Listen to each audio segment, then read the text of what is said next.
Hey. Bon, assalamu alaikum Sénégal, assalamu alaikum Afrique and fuck the world. Yo, bismillah, bismillah, bismillah. Donc, gars yi, instant yi nii dama am ay problème technique par rapport au live. Sànq ba tey maa ngi jéem a dugg live, maa ngi jéem a def ay enregistrement, mais je sais pas pourquoi affaire yi day bañ. Donc,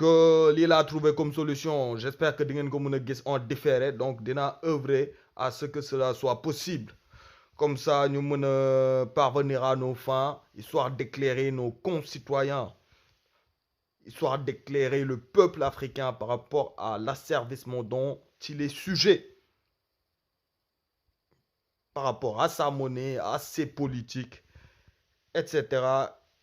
J'en passe. Donc, on va rentrer direct dans le vif du sujet, comme d'habitude. Les démb neewoon naa leen que le franc CFA France mooy yaayam waaye Hitler avec le nazisme mooy papu franc CFA di ngeen ma ne quel rapport ça a fii laa leen koy waxee ndaxte France ci boppam ont été victimes de ce racket organisé yaa ngi dégg donc li ñu dund ñoom loolu lañ ñu nekk di dunduloo donc lu ma leen fu may commencer mooy naka la nazisme tegee système bii nii si pays yu mu annexé woon si guerre bi mondiale bi ndaxte bu leen fàtte ni Allemagne annexé woon na la France ak yeneen pays donc la France à un moment donné de son histoire appartenait aux Allemands donc Hitler moo doon buum di bumi De Gaulle daw ang dem ñaa làqatu ji Angleterre Pétain signé armistice abdiqué abandonné foofu lañ doon wax les collaborateurs fa lañ jóge blanchiment des troupes yi tamit bi ñi nga xamante ni suñu maam africain yi tirailleurs yi dem nañ bëmbëklaat nazi yi ay Normandie leneen ak leneen bi ñuy dugg si biir Paris dañ leen làq jël tubaab yi nga xamante ni woon motuñu woon sax 3000 teg leen en avant loolu lañ doon wax blanchiment des troupes et 60 000 nit ñu ñuul dee nañ ci guerre boobu noonu pour sauver la France pour sauver l'Europe te tey amul benn reconnaissance bu ñu leen attribué seeni doom seeni sët la ñuy tere ñu dugg ci frontières yi la ñuy tere ñu liggéey la ñuy tere jox këyit et cetera et cetera et cetera donc loolu noonu lépp mooy manque de considération bu ñu jox nit ku ñuul ak ñàkk fulla bu nit ku ñuul ñàkk fulla le pire mooy ñu dellu Sénégal di laajte seen salaire ñu boom leen créer ay charnier biir Sénégal parce que dañ naan 44 personnes mais ëpp na ko loolooy histoire Caaroy 44 bref léegi nag bi Hitler duggee France jël France moom ko sans livrer combat maanaam Pétain daf ko livrer France français yi dañu daw làqatu ji Hitler dafa ñëw jël France ba egsi Paris te bal tàkkul rencontré wul benn résistance kooku muy benn avec leur grande gueule deuxièmement mooy ñoom si lu ñu intéressé naka lañ def mooy Hitler bu mu jëlee dëkk bi ba pare dafa teg benn mécanisme de racket organisé boo xamante ni dina permettre allemand yi ci boppam jël lépp luy ressource boo xamante ni France moom moo si am mainmise dëru bu ma nee ressource France yi mooy ressource africaine yeeg yooyu noonu parce que France empire colonial la woon am na ay ressources am na ay réserves tout donc pour pas que mu am ay guerre civile wala créer résistance mu teg benn mécanisme boo xamante ni à travers la monnaie à travers l'économie dana leen mën a gën a noot ndax qui détient ton économie détient le pouvoir qui détient ton économie détient le pouvoir et qui détient le pouvoir moom moo lay dicter si ban politique ngay def si sa éducation si sa santé si say infrastructure si sa politique de développement yaa ngi dégg donc bi mu jëlee réew mi tak lu mu njëkk a def mooy dafa dévaluer la monnaie locale pour donner aux Allemands un grand pouvoir d'achat démb si laaj bi passé wax naa leen dévaluation lan mooy but bi ak lan la mën a créer lan la mën a créer ak ñan ñoo siy tirer avantage wax naa ko si live bu démb bi donc Hitler bu mu ñëwee bëreet biir France moom ko dafa dévaluer franc français de l'époque bi yaa ngi dégg pour donner aux Allemands un grand pouvoir d'achat mu jëlee étape boobu noonu bi mu dévaluer monnaie bi ba pare mu remplacer la monnaie locale par une autre monnaie boo xamante ni moom moo ko sos bu mu sosee monnaie boobu noonu ba pare yaa ngi dégg mu ubbi yaa ngi dégg ay compte yaa ngi dégg pour chaque pays annexé compte yooyu noonu mu ubbi pays annexé bu ne day am compte mooy compte d'opération yi ñu am ñun pays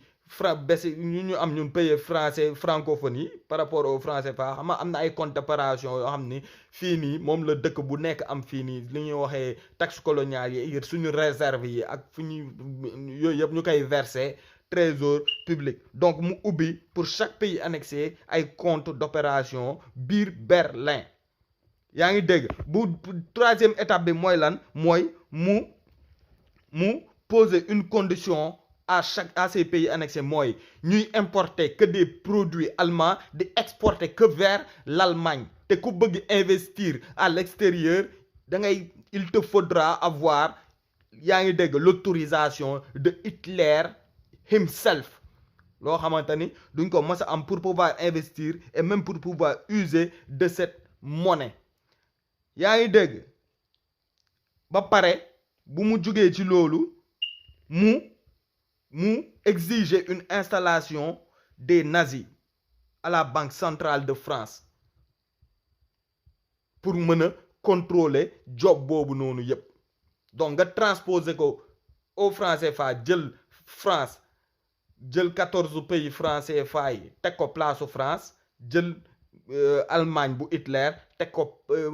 France remplacer ko c'est le même procédé du coup procédé bi lan la doon permettre mooy soldats allemands yi dañ daan ñëw fekk boutique yaa ngi dégg vu que ni seen xaalis am na doole ñu ñëw jël li nekk ci boutique bi yépp français yi dañuy kontaan teg ni dañ leen ñu ne soldats yi kat ñoom sàccuñu pillewuñu lakkuñu ba pare dañuy jënd dañu fay ils sont bien éduqués ba pare suñu arrangement la fekk ni ñu ngi leen di sàcc maanaam ñu ngi jël seeni alal si soi-disant que ni bon xaalis lañ leen di fay fekk seen pouvoir d'achat lañ yokk du coup pouvoir d'achat boobu noonu Allemagne ñoom ñu ngi fabriquer ñu ngi defar xaalis boo xamante ni moo leen di permettre jënd loolu noonu donc lu doon jar loo xamante ni il te fallait 1000 francs pour jënd ko ñoom dañuy ñëw comme euro bi rek 1 euro égale 650 francs CFA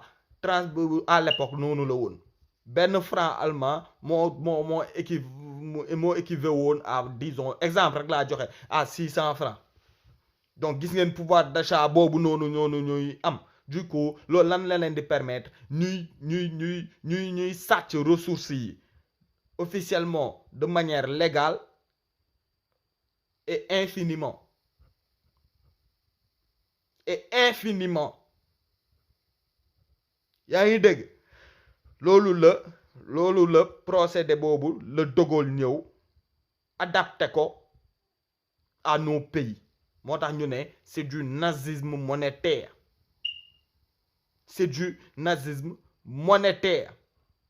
léegi bu ma jugee ci loolu ci historique boobu noonu dañuy ñëw dellu ci waat ci 4 principes yu ma leen doon wax donc 4 principes yu ma leen doon wax mooy principe numéro 1 bu tënk franc CFA bi mooy la centralisation des réserves de change au trésor public français et la présence de membres au conseil d'administration des banques centrales démb nee naa leen compte d'opération yooyu maanaam chaque pays africain dafa am compte yu ñu ubbi sauf que ñoom Banque de France la ñuy déposer loolu trésor public français li ñu naan ñu ubbi ay compte d'opération yooyu noonu si la ñuy verser suñuy ressources nee naa leen de Gaulle à 73 ñu ngi doon verser près de 90 wala 95% de nos recettes de nos réserves de nos ressources maanaam liñ doon liggéey lépp bénéfice bu muy produire yépp la ñuy jël jébbal ko France donc foofu noonu développement mënu fa am muy benn. Deuxièmement mooy 73 ba 2005 ñu wàññiwaat ko réévaluer contrat bi accord signé yi yaa ngi dégg parce que dañu signé woon ay accord militaire après l'indépendance non seulement ak ay accord de partenariat économique moom laa doon expliquer ne dëkk yi au lieu ñu créer seen monnaie bopp wala xool ni ñuy créer une monnaie sous-régionale dañu choisir des ci franc CFA bi ba Sékou Touré génn ak yooyu gars yi boycotté ko ak ay fausse monnaie ak ay et cetera loolu dinañ ci ñëw yaa ngi dégg léegi ñu réévaluer accord yooyu noonu wàññi membre yi français yi nekk yi siège conseil d'administration BCEAO BEAC ak BCC mais teewul ñu bàyyi leen ak seen veto créer mécanisme boo xamante ni ñoom bu ñu d'accordul gars yi du ñu adopté benn changement wala benn profil te France tamit Europe day moom bu paree day rendre compte à l'Union européenne avec l'euro donc de 2005 yaa ngi dégg à nos jours 2018 France ne bon nañ wàññi li ngeen di verser compte d'opération yi nañ ko def léegi 50% mais dara changé wul ndaxte bu nee naa leen boo compter or yi bi ñuy exploité boo compter seen entreprise yu ñu am Sénégal boo compter li ñuy jël ci convertir monnaie bi boo compter li ñuy jël ci transfert yi ci transfert de fonds yi ak li ñuy sàcc de manière officieuse ak loolu noonu mën naa ne ba tey ñu ngi verser 80% de nos réserves à la France donc centralisation des réserves yooyu noonu lu tax ñu koy yóbbu France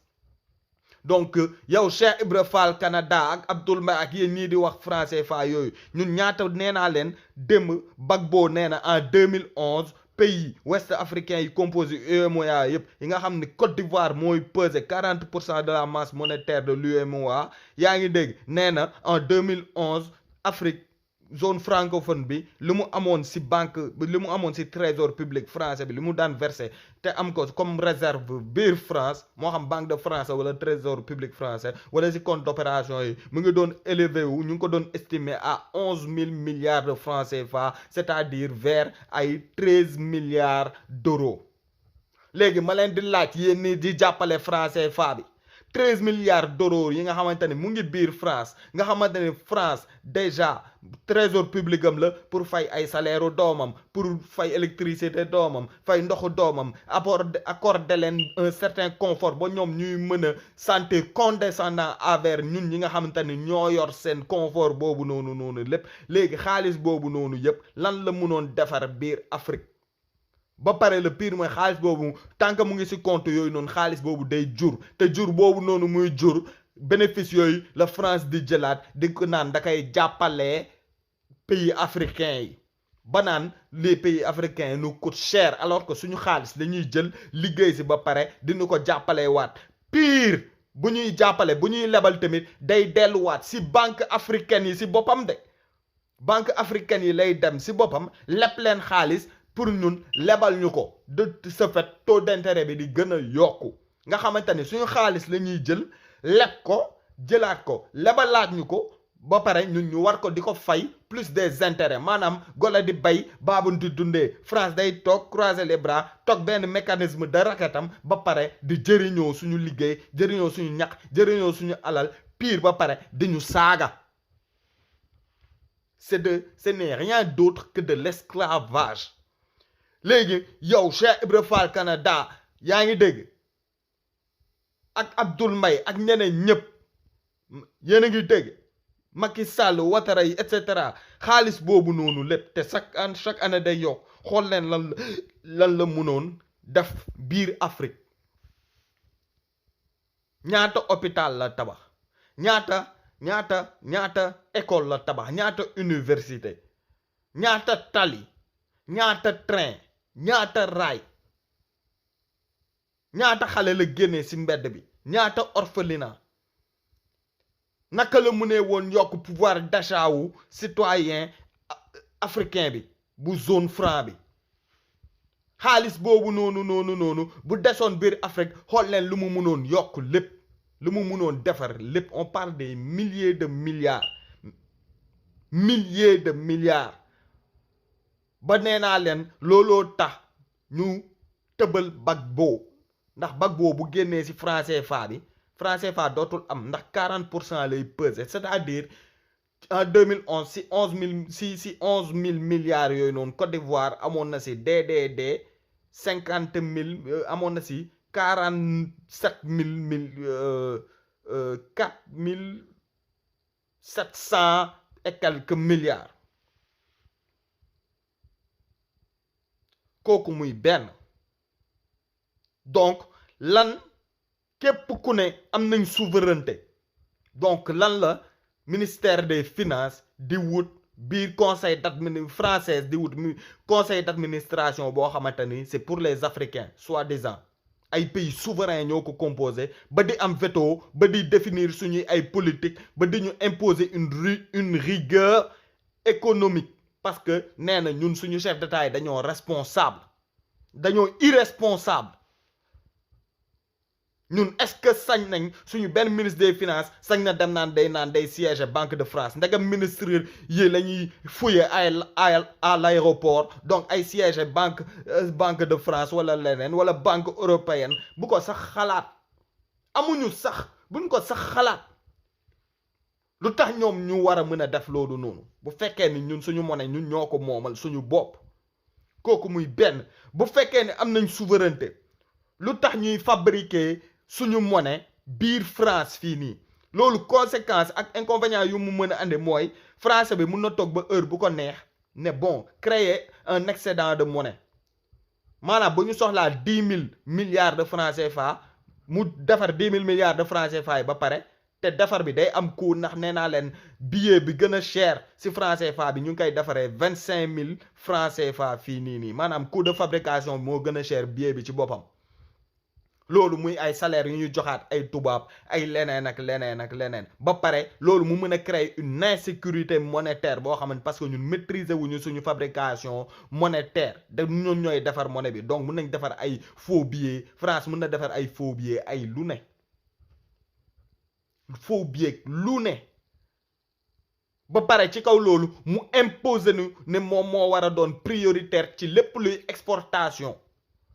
maanaam 15 pays yi composé zone franc bi yépp amuñu droit bàyyi fi France di def exportation ak ñeneen France mooy prioritaire te moom mooy définir kan lay exporter ak kañ lañuy jaay ak ku ñu dul jaay ndax lan suñu monnaie dañ ko arrimer à l'euro dañ ko taqale ci euro le pire mooy Côte d'Ivoire moo fi am yaa ngi dégg une balance commerciale excédentaire mais yeneen pays yu ko composé à plus forte raison à savoir le Sénégal ñun on a une balance commerciale économique déficitaire maanaam li ñuy importer moo ëpp lu ñuy exporter li ñuy jéggaani moo ëpp lu ñuy produire di ko jaay du coup bu ñu arrivé suñu monnaie à une monnaie forte maanaam loolu noonu dañuy maintenir sur une crise économique sur une pauvreté continue ndax amuñu doole bu ñu dékkoo coût yooyu noonu donc lii nii lu muy provoquer mooy lu muy wane mooy amuñu souveraineté benn et je l'ai prouvé par la présence de ces membres français au conseil des représentants français au conseil d'administration de la BCEAO, de la BEAC, etc., BCC muy benn. Deuxièmement amuñu souveraineté monétaire ndax du ñu ñooy defar suñu monnaie donc France mën na toog ba bu ko neex produire lu ko neex ci franc CFA convertiraat ko en euro jël ci bénéfice am te ñun ñooy fay ba tey mun na créer bu fekkee ni bëgg na daaneel suñu benn dëkk wala menacer suñu benn dëkk ci loolu imagine Sénégal suba ñu ne dañuy génn et tout dinañ toog créer une inflation monétaire bu nga xamante ni maanaam li ñuy demande inflation monétaire wax naa ko démb ci live bi mooy maanaam day am excédent monétaire par rapport ak demande bi ak qualité des services fournis donc France mën na ko mu créer une crise économique dëkk bi tàkk nit ñi dee ak xiif ak mar te loolu def na ko Guinée bu Sékou Touré valeur monnaie bi down parce que moom mooy defar donc amuñu benn contrôle ci suñu monnaie deux amuñu benn décision bu ñuy jël ci suñu monnaie donc amuñu benn décision bu ñuy jël ci suñu politique ñoom ñoo la naan nii ngay politiquer fii mooy priorité fii mooy lii ak lii moo tax ngay gis ñu war a tabax ay école tabax ay hôpitaux tabax ay leneen ak leneen ñuy tabax ay arène ak national ay Dakar Arena ak ay TER ak leneen le pire mooy lépp tamit tubaab bi la ñuy joxaat marché yooyu noonu ñun ñuy gën a appauvrir ñoom ñuy gën a enrichir teg ko fan sous une menace militaire au pire boo toppul si lu ñu bëgg ñu yónnee la seen armée te c'est tâche ça sera tâche facile ndax seen armée elles sont présentes au Sénégal au Mali et cetera si yeneen dëkk yooyu yëpp donc ani suñu souveraineté ci loolu rek war na tax ñu génn nday français fa bi donc Sonko a raison te li ma leen di wax inventé wu ma ko ñëpp xam nañ ko ñu bu ñu gëstoo dañ koy xam deuxième principe bi mooy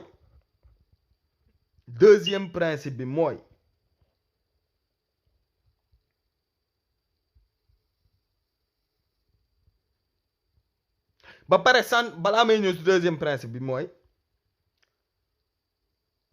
centralisation boobu noonu tamit lan lay créer mooy nee naa leen par exemple Japon wala États-Unis bu bëggoon ñëw investir Sénégal bu dee 300 milliards la war a dugal biir Sénégal du jóge États-Unis rek ñëw dugg biir Sénégal de day jaar France ba pare France convertir ko valeur bi wàññeeku mu jël si juuti wam ay intérêt ba pare doog ko convertir en franc CFA donc bu doon 300 milliards la mën nañ ne 200 milliards lañ siy am wala ay 250 milliards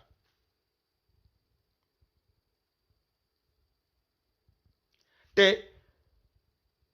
loolu dañuy permettre ñu ñëwaat ci deuxième principe bi mooy la fixité de la parité maanaam 1 euro égale 650 francs CFA du changer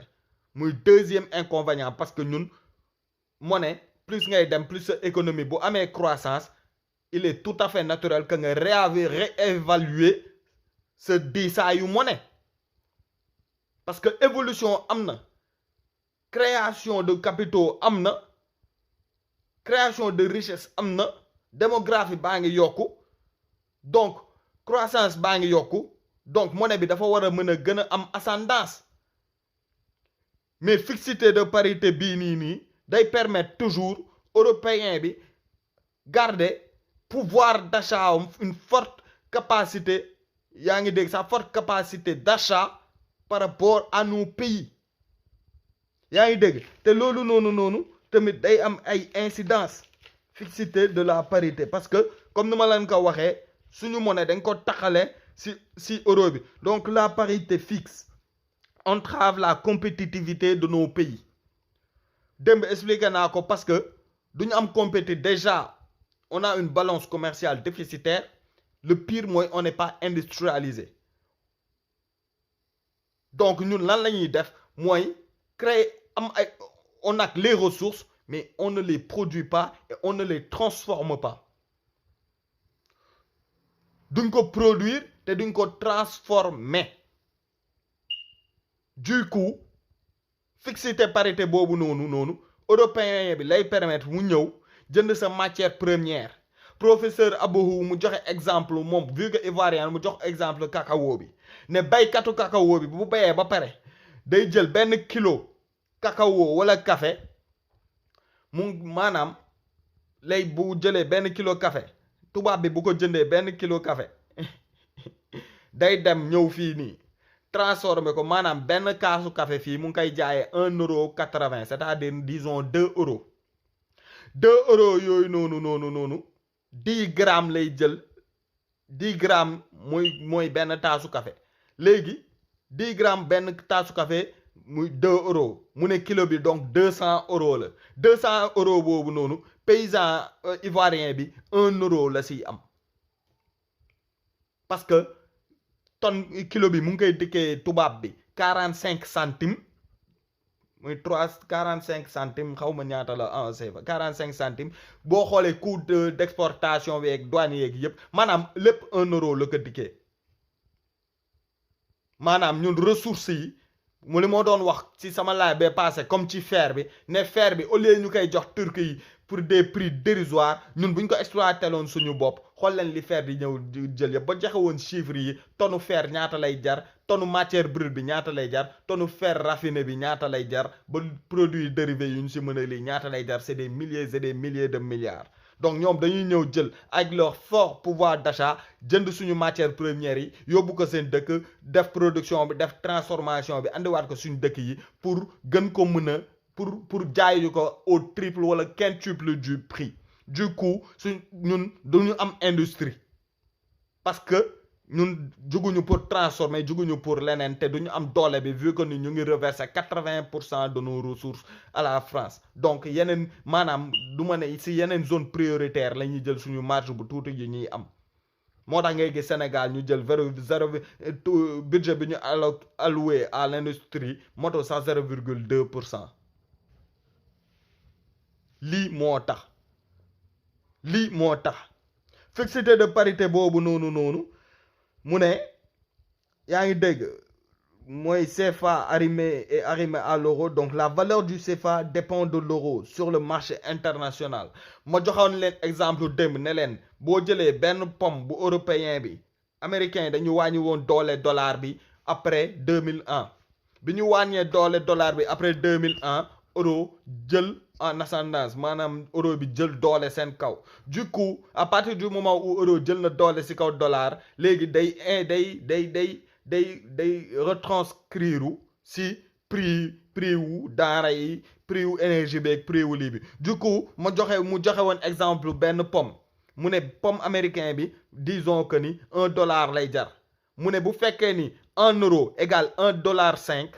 léegi kon pomme américain bi jëla benn pomme buy jar 1 euro buy jar $1 ak pomme européen bi donc $1.50 lay jar yaa ngi dégg bu fekkee ni yaa ngi dégg européen bi moom pomme mu ngi jar $1.50 pomme américain bi wala pomme ñeneen di jar $1 consommateur bi kon pomme $1 bi lay jënd parce que boursam lay xool bu fekkee ni yeewu na du coup exportation européen yi day menacer maanaam taux bi day wàññeeku te à partir du moment où taux boobu noonu wàññeeku te ñun si monnaie euro bi lañ dépendre si euro bi lañ dépendre ñun nit suñu doole day wàññeeku loolu lañ doon wax biy fluctuer de manière erratique selon monnaie biñ ko arrimé donc ça c'est de lii amuluñu si benn njëriñ amul en fait franc CFA amuluñ benn njëriñ yaa ngi dégg bu ñu jógee ci loolu mu ne les recettes de leur exportation doivent être converties en euros avant de l'acheminer mooy lu ma doon expliquer sànq maanaam boo jaayee beneen dëkk bu dul France dëkk boobu bu lay fay xaalis boobu day jaaraat France ba pare ñu convertir ko en euro ba pare buñ ko convertir en euro yaa ngi dégg euro bi jël si lu mu si moom yaa ngi dégg delloo la en franc CFA li ñu ko jëndee yaa ngi dégg mooy golo di bay baa bi du dundee ba tey maanaam États-Unis bu ñu waroon jox 100 francs day jaar France ñu convertir ko en euro bi jël marge bu mu si am doog ko convertir en franc CFA donc kuy perte ak kan moo si enrichir yaa ngi dégg muy benn deuxième bi mooy la valeur de l'euro se renforce conséquence les recettes diminuent par rapport au reste du monde mooy maanaam monnaie bi plus muy am doole par rapport ak dollar beeg yooyu noonu recettes yi day diminuer ndaxte nit ñi fi gën a moins cher la ñuy jëndee loolu dafa simple à comprendre yaa ngi dégg looloo taxoon Europe bañoon signer accord de partenariat économique ak États-Unis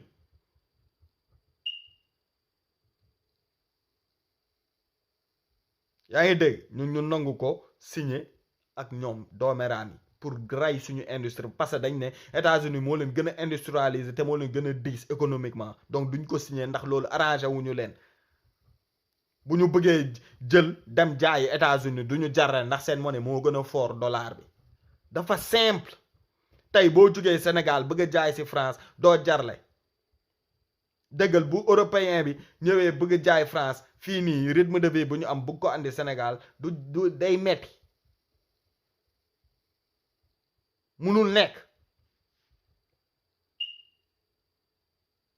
munul nekk yaa ngi dégg donc muy loolu donc mu ne rapport au reste du monde mu ne difficulté à vendre ses produits dans les marchés mondiaux yaa ngi dégg loolu expliqué naa ko mu ne l'Afrique produit pas et ne transforme pas yaa ngi dégg du coup son arrimage à une monnaie forte est nocif maanaam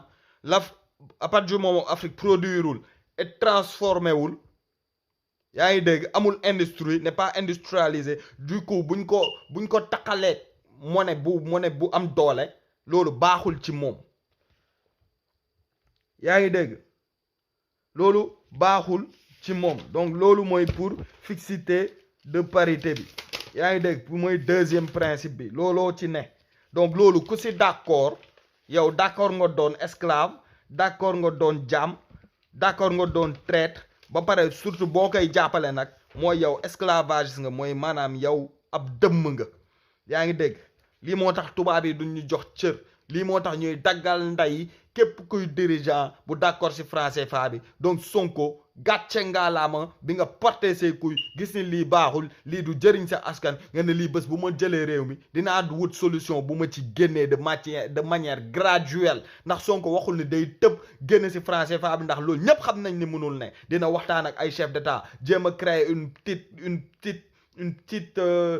coopération wala une petite fédération monétaire wala confédération monétaire ak 2, 3 et quelques pays mooy loolu ba pare monnaie loolu lu mën a nekk nañ ndax am nañ ressources yi garantir monnaie te dinaa si ñëw après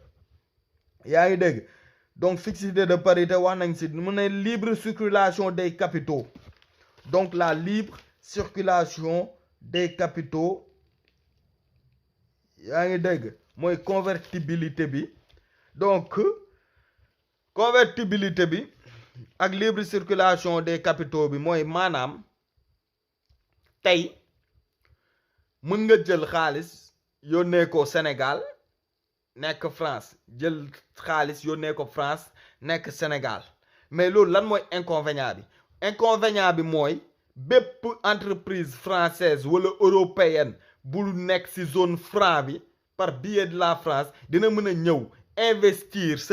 suñu dëkk yi exploiter suñu dëkk yi sàcc suñuy ressources suñu dëkk yi ba pare jëlaat xaalis boobu noonu bu ñu investir ak seeni bénéfice yëpp yónnee waat ko France jël ko séddale waat ko seen yeneen dëkk yi du coup ñun ñu jëlaat xaalis boobu as tuut biñ siy gagné au lieu ñu téye ko suñu dëkk yi ñun ñu yóbbu waat ko trésor français France téye waat ko si comptam xaalis bi di yokku di jur mu jëlaat xaalis boobu di ñu ko lebalaat ñuy gën a endetté wu te du ñu mën a fay dëkkee lebak fay te France du 1 franc la génnee si suñu xaalis expliqué naa leen que ni bu ñu soxlaa le 15% la ñu am droit yaa ngi dégg si xaalis boobu par an buñ ko soxlaa lu ko ëpp dañ ñu koy lebal te France nu mu ñu koy lebalee mooy suñu banque centrale yi lay dem leb fa xaalis lebalaat ñu ko ba pare ñun ñu koy fay ak ay taux d'intérêt ndax maison mère bi France la ne xaalis boobu noonu yëpp du desaat ci dëkk bi maanaam dañ koy delloo si waat France mu nekk un cercle vicieux boo xamante ni une spirale inflationniste bu dem bu ma doon expliquer boo xamante ni c'est un cercle vicieux un éternel recommencement buy tourner la rek maanaam dañoo nar a dëkkee di dundal France ba xëy dee di bay te doo jëriñu di liggéey te doo jëriñu loolu la yaa ngi dégg donc libre convertibilité bi premier inconvénient bi mooy lu tax libre convertibilité bi de manière officielle lañ koy wax mais amul parce que yow tey démb nee naa leen franc CFA bu Dakar ak franc CFA bu Cameroun mënuñu changeante mënoo jóge Dakar dem Cameroun jënd fa affaire ak sa xaalis foog nga convertiraat xaalis bi en euro bi convertiraat ko en monnaie bu Cameroun si ñu ne ay dëkk frère Sénégal ak Cameroun nee naa leen loolu pour ñoom lan lañ si jëfla mooy bloquer échanges commerciaux yu ñu war a am suñu biir ba nee naa leen Afrique ba mu daj suñu li ñuy échangeante suñu biir di jaayanteeg jëndanteeg importer exporter suñu biir matul 16% li si des yëpp ak extérieur lañ koy defee plus précisément avec la France donc kan mooy d'accord des ci monnaie bii nii wala di défendre monnaie bii nii exemple booboo gën a probant yaa ngi dégg donc monnaie bi interchangeable deuxième bi mooy joxe naa leen exemple ne leen kan mooy jóge Sénégal ñëw fii andi franc CFA dugg banque ñu wecc ko en euro amul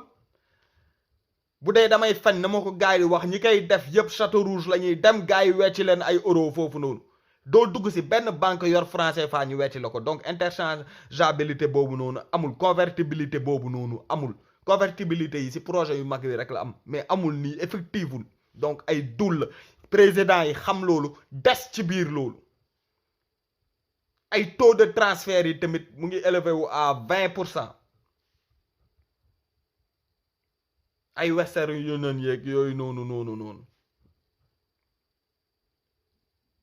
jëlee xaalis fii yónnee ko Sénégal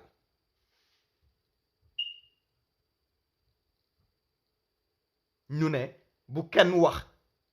lii moo tax kañ lii nii boo leen kon maanaam l'Afrique mooy poule aux œufs d'or lii nii boo ko naree yàqal français yi lii moo tax dañ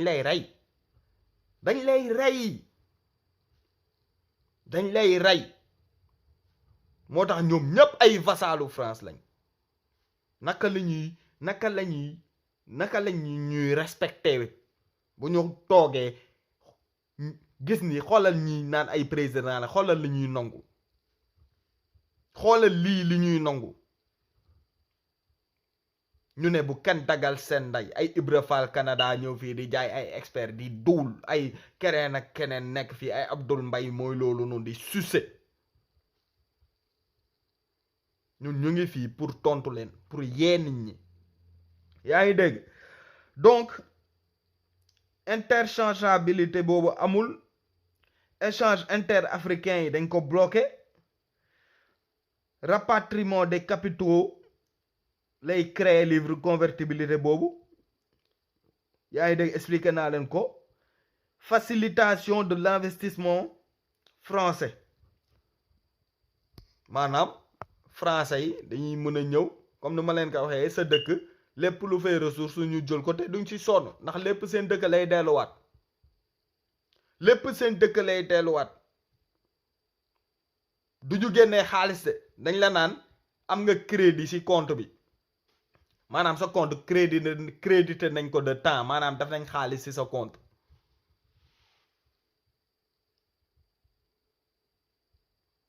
point tiré c'est amul beneen tour ba dul c'est du vol en fait c'est de l'arnaque c'est de l'usure riba la ndax mënoo ko fayee ko moo yor sa xaalis moo yor lépp danaan la am nga ci sa compte d'opération bi bon def nañ ci temps de xaalis te boo soxlaa xaalis boobu noonu duñ la ko jox c'est ça le pire ndax mënuñu la ko jox amuñu ko ndax nee naa leen démb du ñoom ñooy defar euro bi Allemagne mooy defar euro bi c'est-à-dire suba bu dëkk africain yi ne leen bon li ñu am comme garantie c'est suñu réserve yëpp jox ñu rek 50% yi à savoir la moitié des 13 milliards d'euros France du leen ko mën a jox en xaalis ndax du ñoom ñooy defar euro bi mënuñu ko defar en quantité donc accès illimité au fonds mënul nekk c'est de la merde ndax buñ leen ko laajee duñ ñu ko jox convertibilité bi mënul nekk ndax boo jëlee CFA ndagam France nga ko mënul wecceeku boo demee Londres doo ko mën a wecceeku boo demee États-Unis doo ko mën a wecceeku gars yi duñ la sax xool dañ naan lii ban xaalis la lii mooy dëgg yaa ngi dégg fuite des capitaux mooy comme yi gars yi di def rek ñëw ubbi seen entreprise générer ay bénéfices yaa ngi dégg bu ñu générer bénéfice yooyu noonu ba pare jël lépp yóbbuwaat ko France bàyyi ñu intérêt yu tuuti te intérêt nee naa lépp France lay demaat rek ndax ñoom ñoo gérer monnaie bi ñoo moom monnaie bi banque bi foofu la ne trésor public français lañ koy denc au lieu ñu créer fii nii banque centrale africain trésor public africain bu sous régional xaalis boobu di des biir Afrique muy jural biir Afrique ñu mën a sax développer waxuma la émerger mais développer yaa ngi dégg donc troisième principe bi yaa ngi dégg loolu lay créer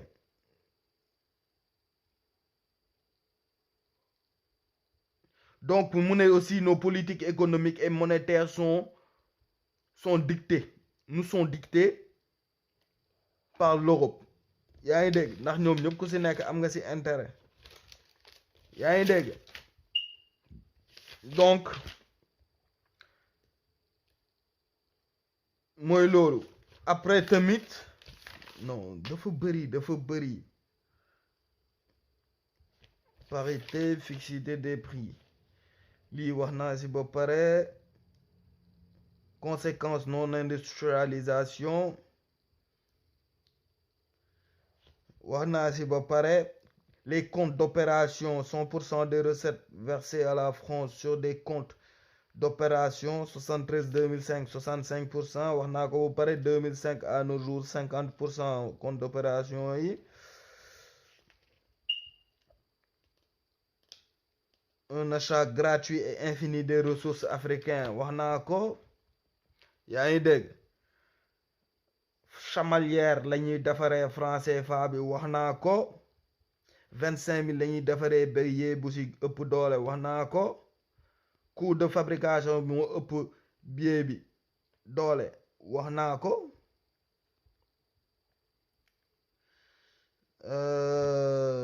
nazisme monétaire bi wax naa historique bi assassinat ciblé yi joxe naa exemple ni ñu def Sékou Touré ni ñu assassiné Sankara Gbagbo niñ ko coup d'état wax naa naka lan moo tax yaa ngi dégg te bi ngay coup d'état dañ ko dàq BCEAO ba pare tëj compte ivoirien yëpp nga xam ne Gbagbo moo yoroon signature bi fekk Gbagbo defaroon monnaie am ba pare ba naroon effectif en 2011 gars yi tëj ko gars yi tëbal ko teg fa Ouattara yaa ngi dégg loolu wax naa ko wax naa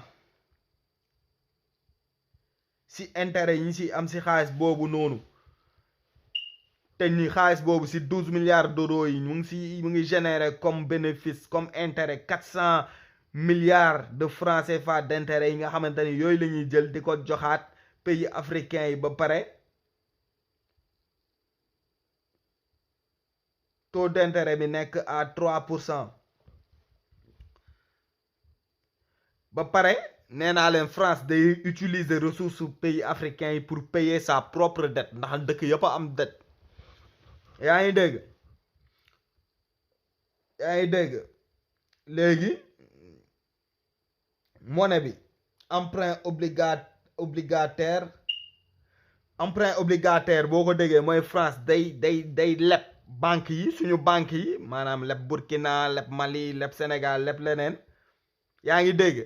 leb BCEAO leb BEAC leb kii pour mën lebal Sénégal wala lebal Burkina lebal lii donc du coup moom bénéfice yi muy amee si yeneen dëkk yi ci yooyu bénéfice yooyu lay jël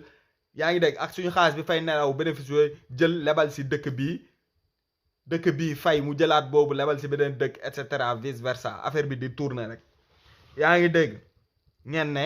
waruñu ko wax nañ génn si franc CFA bi waxu dof lay wax Sonko di ngeen ko bàyyi de yaa ngi dégg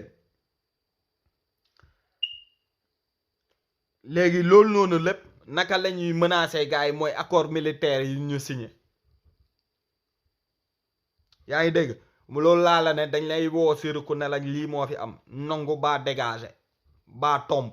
nangu wala dégager wala bàmmeel rek yaay choisir doomeraam yi nag ñoom toog la ñuy choisir di maral tubaab yi jaay seen peuple ray seen peuple xiifal seen peuple abrutir seen peuple ñu ne bu kenn daggal seen ndey yaa te lii moo gën a tuuti si li ñuy nangu moo tax tubaab yi joxuñu leen cër naar yi joxuñu leen cër loolu di retranscrire si citoyen africain bi si nègre bi kenn joxuñu cër on est les derniers de la classe yaa ngi dégg mu ne les accords signés assurent la primauté de la France sur ces derniers accord de défense mu joxe exemple accord de défense yi accord de Lomé yaa ngi dégg accord de Lomé 1 accord de Lomé 2 et les accords de partenariat économique loolu loo taxoon Abdoulaye Wade bañoon signé APE yi Macky fucking ndeyam saa lay ñëw signé APE yi tey sa dëkk amul ndey benn industrie lépp da nga koy importer sa balance commerciale dafa déficitaire ñu ne kii bu kan daggal ndeyam balaa may dee ñu naan ñu Sénégal émergent yaa ngi dégg du coup fixité de la parité aussi boo xoolee loolu laa leen doon expliquer ne leen boo waxee ñu naan la bu ñu génnee franc CFA bi ay monnaie faible mënul doxal économique yooyu noonu joxe woon naa leen exemple entre Iran bi nga xamante ni 1 euro égale 35 000 réal bu Iran te teewul seen PIB mu ngi élevé wu à 12 300 dollars le produit intérieur brut par habitant Iran bi nga xamante ni moo tiital àdduna Vietnam sax moo ñu ëppale PIB par habitant te dëkk yooyu noonu yëpp ñoo tolloo woon wala sax pays africains yi ëppale leen woon Afrique du Corée du Sud yaa ngi dégg Centrafrique bi nga xamante ni moo ko ëppale woon PIB nga xam ne PIB woom à l'époque bi 1960 mu ngi woon à 800 et quelques dollars léegi Corée du Sud mu ngi à 32 000 dollars produit intérieur brutam par habitant ak seen monnaie bopp te un dollar xaw ma ay milliers de monnaie localu coréen la donc xam nga li ñuy wax déjà ay fen la te wax naa leen démb loo taxoon ma commencé woon démb ne leen lan mooy monnaie forte lan mooy monnaie faible lan mooy inflation dévaluation et cetera ak devise pour ngeen mën a comprendre li xew looloo taxoon Kanye West ne africain nit ñu ñuul ñoo choisir esclavage ndax du ñu rebelle wu du ñu révolté wu mekk amul ñaata milliers de personnes ay quelques nit noot leen naka lañ mënee nangu loolu mooy lii nii am mooy néocolonialisme bi mooy esclavage bi am nii par rapport ak loolu yaa ngi dégg Laurent Fabius tamit ne les pouvoirs par les intérêts demeurent De Gaulle tamit ne les pouvoirs n'ont pas d'amis mais que des intérêts doomu xaraam bi ñëw toog naan les français sont nos amis ay dessert yaa ngi dégg ñu ne bu kan daggal ndeyam yaa ngi dégg c'est un truc de malade la France fabrique les billets wax naa ko donne à leur agent ba pare le pire mooy bu ñuy investir dañuy yónnee ay agents infiltrés par biais d'ONG yeeg yooyu noonu yi nga xamante ne ñoom ñooy ñëw di jënd biens yi ñi nga xamante ñooy jënd biens yi maanaam ay agence ay dañu nekk comme naan ay société privée la alors que état français moo nekk ci gannaaw yaa ngi dégg ñooñu noonu bu ñu ñëw di andi xaalis bi nee naa leen duñ ko jëlee ci compte français yi de vu que ni ñoom ñooy defar français fay te ñoom ñooy convertir duñu gêné wu pour fabriquer montant boobu noonu en franc CFA en devise en franc CFA ñëw jëndee li ñuy koy jëndee directement kan moo koy contrôler vu que ni yéen def billet bi fabriqué woo leen ko France lañ koy fabriqué balance déficitaire wax naa ko dévaluation wax naa ko yaa ngi dégg veto France wax naa ko lii yëpp wax naa ko présence quatrième principe mooy présence de la France ci conseil d'administration bi wax naa ko yaa ngi dégg donc monnaie boobu xaalis boobu noonu yëpp lan la waroon def mooy fay salaire yi, nourriture bi doy, eau potable pour tous, sol pour tous. En 2050 Afrique 2 milliards de personnes lay am. Tabax kër, ay kër pour tous, énergie solaire pour tous, éolienne pour tous, transport pour tous, route pour tous, santé pour tous, pharmacie pour tous, sécurité sociale pour tous, éducation pour tous. Armée bu am doole, entiki yu développé. yaa ngi dégg. léegi monnaie lan moo koy garantir? du diamant, du pétrole, du leneen. or mooy garantir monnaie. ba tax Russie démoo njaay la déclaré am plus de 2000 tonnes d'or. ñoom France ak États-Unis yooyu am nañ plus de 3000 tonnes d'or. Afrique réserve am amul sax fu muy denc oram déjà. or bi yëpp dañ koy jël dugal ko ci ay train mu dugg ci ay bateau wala ay avion ñëw nday biir France. suñu oru Mali bi, oru Burkina, oru Côte d'Ivoire, oru Sénégal, oru leneen. Sénégal exemple bu probable Sabadola xamoo leen fu or bi di jaar. léegi bu imaginer wu 14 pays africains yëpp ancienne colonie yëpp ne cottu ndeyam or dootul jóge ci suñuy territoire. or bi léegi dañ koy denc ci banque centrale africain yi mu doon suñu réserve bi nga xam ne mooy garantir suñu monnaie. à plus forte raison léegi am nañ ay ressources ay ressources yu ci tegu comme le pétrole, le gaz, le zircon yoo xamante ne mun nañ maîtriser Europe géopolitiquement ak mu nekk une nouvelle stratégie boo xamante ne nii léegi fayatuñu cottu ndeyam Dakar. vous êtes assez empiffré, la France et l'Europe et les grandes puissances léegi fayatuñu cottu ndeyam dak ba pare suñuy ressources léegi dootuñu ko exporter, dañ koy téye nday biir Afrique. conséquences yi lan lay doon mooy li gars yi di ragal mooy guerre yaa ngi dégg, ay maladies yu ñu importer comme ay Ebola pour jéem a créer ay crise désunir ñuy reyante suñu biir. ba pare ñu imposer leen ne leen léegi échanges commerciaux yi interafricain la ñuy njëkk primer balaa ñuy toog di exporter leneen ak leneen. jaay laax lekk suñu biir ba pare, jaayante suñu biir ba pare balaa beneen tubaab wala leneen di jëriñoo lu ñuy def.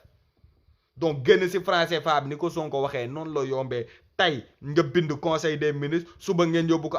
assemblée adopté, le lendemain ngeen créer nday seeni billet, créer dispositif sécuritaire bépp bu ci war. mais loolu benn dëkk dina ko mën a def d'accord, mais faut que ñu soit assidu ba pare xool question sécuritaire yépp yu mu war a àndal. ndax gars yi dinañ ñu jéem a embargo, dinañ ñu jéem a bloqué, dinañ jéem a créer instabilité ci dëkk bi. ndax léegi ak pétrole beeg gaz beeg l'eau, zircon beeg ressources yi fa am yépp dinañ jéem a tëbal président bi. moo tax ma ne président foog mu waxtaan ak peuple bi nekk ci gannaaw mu waxtaan ak ay voisins wam xippi seen bët ñoom ñëpp xam ne lii du intérêt pour ñu mën a fusionner ñaar par 5 blocs pays mu à plus forte raison nag bu fekkee ni comme li ko salaam doon wax dem BCEAO ak BEAC ñu ngi jéem a fusionner, ñu accélérer fusion boobu noonu pour enculer nday une bonne fois pour toutes, pour une première fois les Européens. dafa yomb, amul leen luñ siy tiit. ay nit dinañ si dee nag, dinañ ñu jéem a intimider, menacer. mais xool leen peuple bu jógee dara mënu ko téye, kenn mënu ko téye. dinañ yónnee ay armée mais africains yi bu ñu booloo kenn du jóge day extérieur ñëw naan da ngay rey africains yi pour naan ay libération wala leen. parce que le peuple sera au courant de ce qui se passe et de ce qui se fait et de ce qui est en train de s'opérer derrière nos dos. donc lii foogu ma ni képp ku conscient, képp kuy patriote wala nekk panafricain di nga nangu wala di jàppale franc CFA wala naan ki taxaw naan même bu amul xam-xam ne la nañ génn ci franc CFA bi rek da nga ko war a respecter. ndax oser bu mu oser poser le débat sur la table ak envie bu mu am pour dagg suñuy chaîne. ndax nee naa franc CFA amul benn avantage, ay inconvénients ak ay conséquences rek la am. ay chaîne la yu chaîne nooteel la bi ñu tubaab bi di noot. faut qu'on dise merde à l'Europe, merde à la France et qu'on prenne notre destin en main, qu'on assume nos position ñu nangoo sonn nangoo liggéey bàyyi ñaan bi dañoo sonn si ñaan bi dañoo sonn si ñu ñuy saaga donc vive Sonko nañ fal Sonko ngir yàlla wa rasuuli nañ jàppale waa ji nga xamante ni li muy wax loolu moo nekk même budul moom bu ñëwee toog deful loolu dañ koy tëbal nee naa leen affaire bi du Sonko bu beneen président Sénégal après de ce moment bu ñëwati li peuple bi bëgg loolu ngay def ak loo leen am doole peuple bee leen ëpp doole donc Cheikh Ibra Fall Canada Abdoul Mbaye ak yéen ñëpp ñiy sucer la France wala di naan français fa bi ay ku ne génn leen si amul xam-xam ak leneen da ngeen di fen te boo leen gëmee li ngeen di wax di jàppale loolu noonu di dëggal seen bopp si li ngeen di wax parce que da ngeen ragal crise ak leneen te ñu am lépp ci ay ressources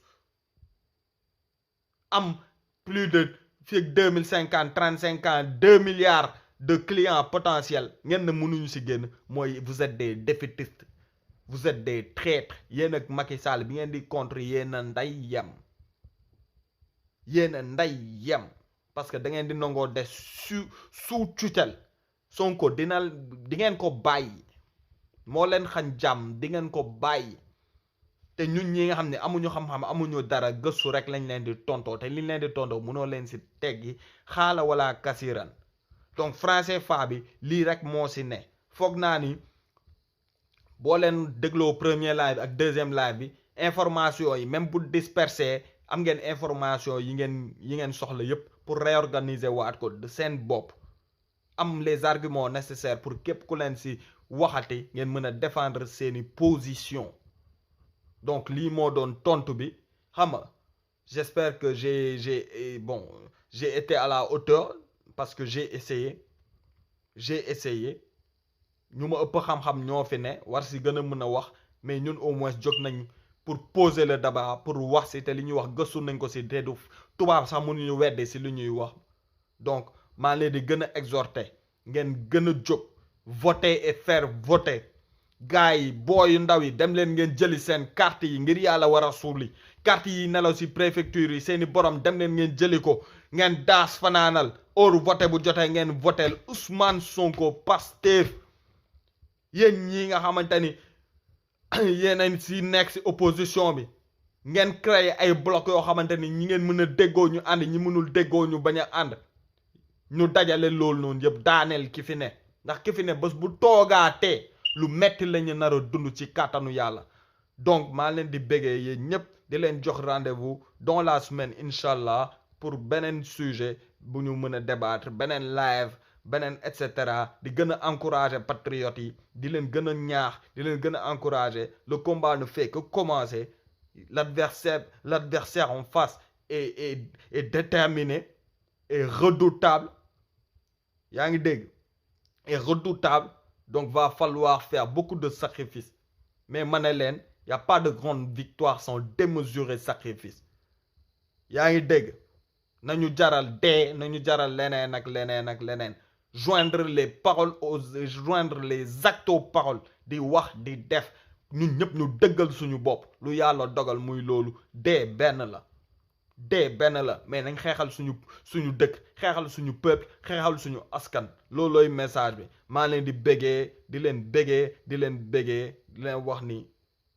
waaw time is up to get up